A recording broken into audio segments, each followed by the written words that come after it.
इंजी भाई, अगर हम रोहित शर्मा की बात करें तो ये टूर्नामेंट उनके लिए उस तरह से नहीं गया है, शायद कंडीशंस उस तरह की नहीं थी, इतना खुल के नहीं खेल पाए। उनका हाईएस्ट स्कोर जो है अभी तक इस टूर्नामेंट में दैट इज 44, बट अगर हम उनकी एवरेजेस देखें और स्ट्राइक रेट देखें तो किसी भी टीम के लिए कभी भी थ्रेट हो सकते हैं ये।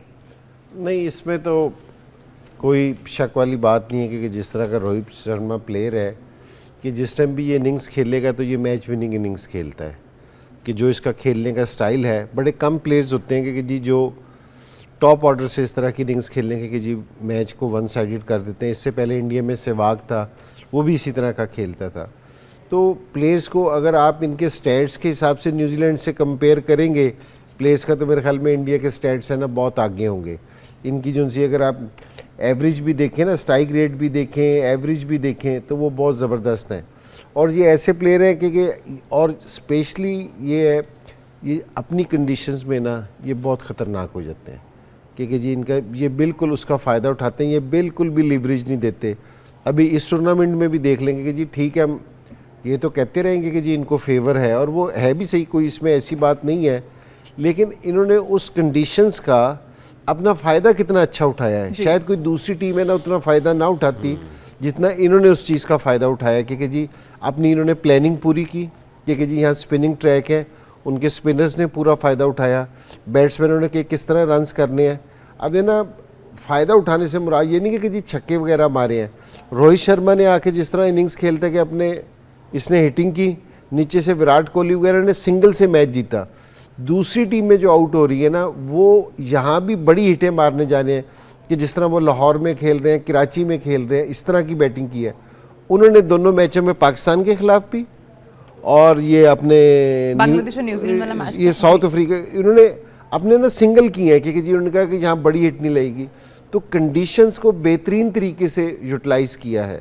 सो मेरे ख्याल में, और रोहित शर्मा का ये एक स्टैट्स भी हैं, और मेरे ख्याल में ये इंडिया का, मैं शायद पढ़ रहा था कि जी पहला कप्तान है कि जो आईसीसी के चारों टूर्नामेंट्स के फाइनल में पहुंच गए। T20 का जीत गए थे, एशिया कप का भी ये जीत गए थे, और ओडीआई का ये फाइनल हारे थे वरना, और आज फिर इनका देखते हैं कि जी क्या होता है। वरना ये मेरे ख्याल में उनका बेस्ट कप्तान हो जाता था जो आईसीसी के चारों टूर्नामेंट जीत जाता।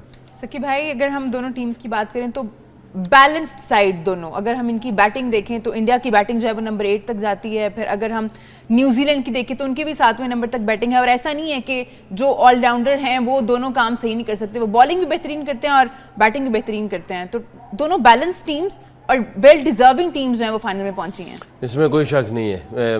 दो बेस्ट टीमें आ गई हैं ऊपर, और दोनों ने प्रूफ दिया है दुनिया को कि वी आर द बेस्ट, और हमारी प्रेपरेशन सबसे बेस्ट है, हमारे कम्बिनेशन सबसे बेस्ट है, हमारी एग्जीक्यूशन सबसे बेस्ट है, और जिसकी वजह से आज दोनों टीमें एक दूसरे के मद्दे मुकाबिल हैं। बट एक ज़ाहिर है जो स्टैट्स और सारी चीज़ें जो हमारे सामने आ रही हैं वो तो है ही है, बट आज जो मैच है वो 2.25 बिलियन का मैच होगा 9 मिलियन के साथ। तो इधर आप ये देख लेंगे 2.25 बिलियन जो बोर्ड है BCCI है, और 9 मिलियन जो है वो न्यूजीलैंड का है।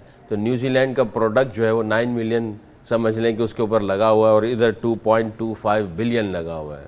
तो बाकी चीज़ें उन्होंने 9 मिलियन लगा के बैलेंस करके इनके साथ आ गए हैं, और वो 2.25 बिलियन का लग के जो है ना इनके साथ मुकाबला खेलेंगे आज।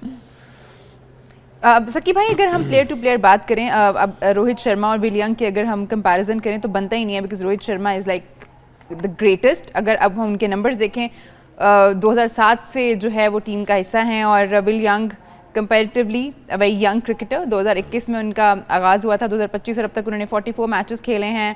उनका स्ट्राइक रेट देखें तो 87 है, but he is doing great. जी बिल्कुल, इसमें कोई शक नहीं है जी। इसीलिए तो देखें दुनिया को डोमिनेट कर रही हैं दोनों टीमें और इनके प्लेयर्स, और आज के दिन मेरा ख्याल है सारा इन दोनों के प्लेयरों की बातें होती रहेंगी, दोनों टीमों की बातें होती रहेंगी। They earn it and they deserve it. मैं ये समझता हूँ, अभी रोहित शर्मा की भी आप जो बात कर रहे थे, उसके रन्स उतने नहीं हैं, मगर उसकी प्रेजेंस है, उसकी एक असर है, और उसकी लीडरशिप क्वालिटीज़ है। दो चीज़ें होती हैं, एक तरफ होता है रन्स, एक तरफ होता है आपकी इंटेंट, और आपका जो रोल है उसको कैसे आप अदा कर रहे होते हैं एज ए प्लेयर भी।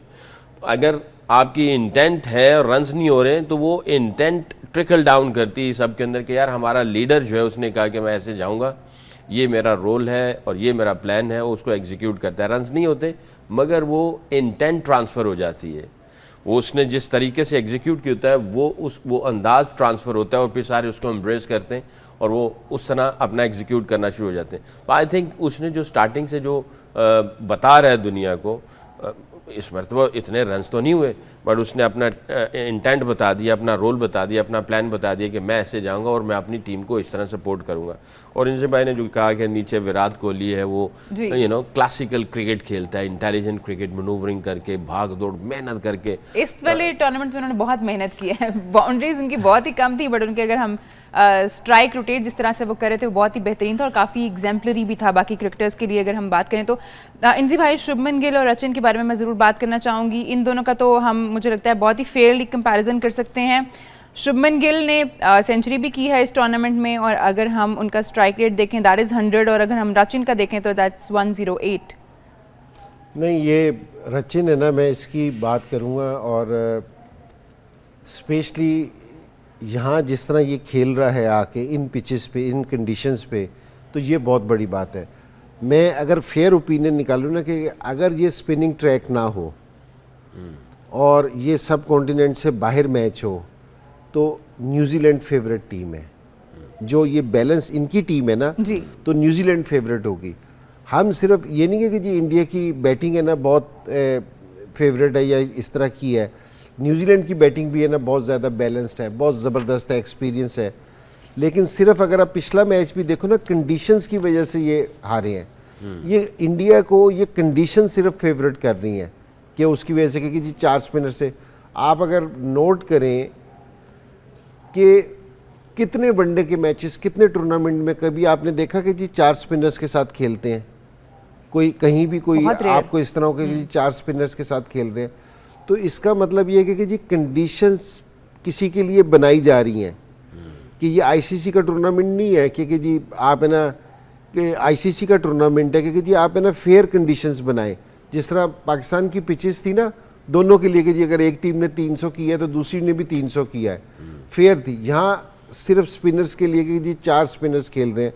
लेकिन लकीली ये है कि जी न्यूजीलैंड भी है ना स्पिनर्स के मामले में ना थोड़ा सा बेहतर है क्योंकि जो उनके स्पिनर्स ने भी इस टूर्नामेंट में बेहतर परफॉर्मेंस दी है। तो यहाँ मैं ये शुभमन गिल तो नंबर 1 प्लेयर है इस टाइम, इसमें कोई नहीं, दोनों यंग प्लेयर्स हैं और दोनों टीमें अपना बहुत ज़्यादा रिलाई इस चीज़ पे कर रही हैं इन दोनों प्लेयर्स पे।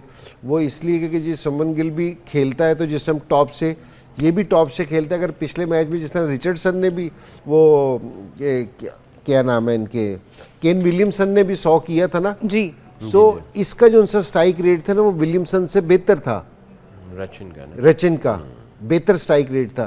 तो ये ऐसा प्लेयर है कि जी ये अगर खड़ा हो जाएगा तो ये डेंजरस है इंडिया के लिए भी। ये दोनों प्लेयर्स अगर खड़े हो जाएंगे तो मेरे ख्याल में लोगों को देखने का बहुत मजा आएगा। बहुत नेक टू नेक मैच है इन दोनों का, बहुत ज़्यादा।